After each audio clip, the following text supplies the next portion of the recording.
This is a Rap Star promo exclusive.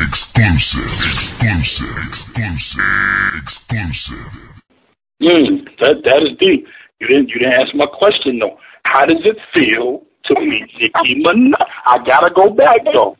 How does it feel to be you right now? Sword. I can't answer it's a double-edged sword because an artist like Nicki Minaj is either hated or loved. There is no in between. So to ask me that is for me to be reminded of some really mean things people say, and also for me to enjoy the great things people say. So I tend to be honest, I black it out. You know, I don't think of myself as Nicki Minaj. I just think that I'm doing music and people are kind of interested right now, which is a good thing.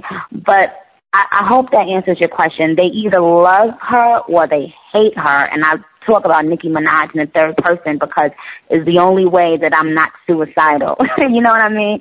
So no, that's real. Cope. But everybody loves you though, and if they don't, they love to hate you, so they still love.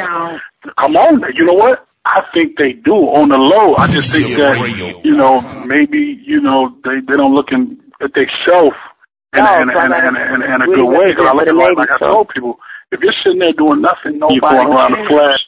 But as soon as you start popping off, you see what it is. You know what I'm saying? So, and I look at like a hater will be the first person to go out there and buy your CD, period. Yeah, and they add it to the first. You gotta say, yeah. And then they add it to the first week's sales. Yeah. You know what I'm saying? So it's all, it's all good. It's all good. Yeah, real talk. You know what part feels great? The amount of people that have reached out to work with me. I never thought in a million years that at this stage in my life I would be contacted by Mariah Carey, Robin Thicke, Jennifer Lopez, Usher, Puff Daddy, interestingly enough, Jay-Z recommended me for the Robin Thicke feature. Wow. Does it get any better than that? So it feels amazing. It really feels good when I think about it in that light. No, that's crazy. How does it feel being a freshman and being picked? Like, do you feel like they need that edge, or you don't even care, like I'm blacking out on every record. I don't care why they pick me, I'm here, I'm going in. You know what I mean? Or do you feel like I kind of know why Robin picked me because I never thought that it's different. Robin be laid back, you know what I mean? And you be going in and the record came out smooth. So do you know why, or do you think about it, or no, like whatever? I mean, I think obviously, people want to be, people like the new exciting thing. And I think that's what keeps music interesting, the new names and the new faces. And so I think when artists come back with their first feature, or their first single, they want to hit all demographics. And if you want to hit the urban demographic and you want a female voice, then that's, you'll probably think Nicki Minaj. So of course there's a business reason for those decisions. Of course I know that. Yeah, it's business first. Now that's real. I want to ask you this: when is the Nicki Minaj doll coming out? Because a lot of people are asking that on the Twitter. I don't know. I have no idea. I'm more interested in when the Nicki Minaj album is coming out, and as of right now, that's one thing I didn't say. Yeah, my album is slated for the second or third quarter of next year. I would rather it come out in the third quarter of next year because I don't know. I mean, if you know anything about me, I try my best to take my time. My last mixtape I put out was Beam Me Up, Scotty. Oh, yeah, that mixtape is hard. Thank you. I want to take my time with it, and I want to do the same thing with the album. I just came back from a crazy session with a producer out in Atlanta by the name of Fat Boy, and I'm inspired right now. I'm not gonna rush an album just because people think, oh, that's what you're supposed to do.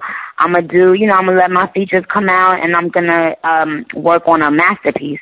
I don't think females have had something, and this is no disrespect to anybody, because I think all those girls that paved the way for me. But I remember when Lauryn Hill's Miseducation came out, You laughed with her and you cried with her, and, you know, the CD was on repeat for 10, you know, years. It was just, I want it to be monumental, and I don't want to rush an album. I can't do it. So people should know that I'm taking my sweet time, and I'm going to be a perfectionist, because that's just what I do. And when they get that album, it's going to be well worth the wait. What's some classic albums for you right now? Like, I mean, period. Like, in your life, I know you mentioned Lauryn Hill, and it's incredible. She's incredible. I ain't gonna lie. What's some classic albums, like, for people that's like, yo, matter of fact, no, forget that. What is a classic album, in your opinion? What makes a classic album to you? If it's timeless. If I, you know, and I'm glad you said that, because I think of classic is equal to timeless, in my opinion.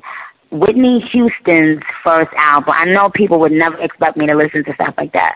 Whitney Houston's first album. That's the orange one, when she had on like the little peach outfit and she had the real short haircut. That's like one of my favorite albums of all time. Like, I could listen to it day and night. If you could listen to an album day and night, and you could pick it up 10 years down the road and you still love it, that's a classic album. And that's why I think Miseducation of Lauryn Hill is classic, because I could still listen to it today. So the classic album from Nicki Minaj is dropping the second or third quarter, no date right now. Correct. Yeah. But please make sure you guys get the December 15th releases from Young Money, because you know, we put a lot of hard work into that, and I think people are going to be pleasantly surprised. And of course, we have the Bedrock single. We just shot a video for Bedrock in Miami, so that'll be done in about a week. So I'm excited about that one. What about I Get Crazy? Like, is that the focus record right now? Because I know India sent me the I Get Crazy record. Is that the records that the DJs need to be playing? You got so many records. Like, what is the focus record right now, like, for Nicki Minaj? Yeah, I guess I Get Crazy, but I Get Crazy is from Beam Me Up Scotty, so people are just kind of catching on to it, but that's been out, you know, for a minute. But yeah, that's the focus record from Beam Me Up Scotty, and I don't know, you know, what would be the next record besides Bedrock. What would we consider the next focus record? I don't know yet, but I Get Crazy, everybody's recently been hitting me up about that one. Now, that record is stupid. Yeah. That record is that was the first record when I got to Beam Me Up. I was at the Shakespeare studio in Atlanta, and they said, yo, check the mixtape out. I said, well, dog, I've been seeing it everywhere, bro. Took the mixtape home. And I said, damn. You know what I'm saying? I said, damn, I Get Crazy. Snapping, Wayne snapping. The beat. It's that beat. Ron Blas did that beat. Shout out to him, too. He did a really good job on that beat. The beat knocks in the club, because, you know, when I hear it in the club, I'm like, oh, this sounds like a different record. Well, did you hear the Sweet Dreams remix that I did with Wait for No Feelings? Beyonce? That's what Indy was telling me about the Beyonce joint. She said, you got a record coming with Beyonce? No. Me and Wayne, we did Beyonce's Sweet Dreams. We could just, you know, unofficially remix it for his mixtape, No Feelings. So you have to hear that one. You'll love that one. It's already out. Just go on the internet. Well, it's probably on Dat Piff. Shout out DatPiff.com. I'll give it a commercial. It's going down. I know the mixtapes is on there. So he said Sweet Dreams is another track that they need to look for. Nicki, I'm not going to lie to you right now. The Twitter is blowing up. People want to know, how can they get drops from you? Like, DJs, like, because it's like, to me, it's almost like you're a myth. Like, they know you exist, but pop up sometime. Real talk. And I think it's good. I think it's good. Yeah. You don't think so? I think so. Yeah, well, it is. But you're very real because you're on the phone. Okay, it's going down. Yeah. How can they get drops from you? What do they need to email or get in touch with? You know what I want to do? I want to create a new email, because I had another email just for DJ drops, and it's gotten so spammed out because I put it out in the public. What I'm going to do is create a new email just for DJs. Because I do my drops right on GarageBand, and I just do it right then and there, and I send it back right away on my computer. Oh, you record yourself? Yeah, on GarageBand, on the Mac. And it's very simple for me. But I need to figure out another email. So I want to give you guys today to send. You know what? You could send it to Nicki.Minaj@gmail.com and just put DJ Drop. And I'll have somebody go in there and make a folder and just start sending it out to you guys. This is a Rap Star promo exclusive. Exclusive.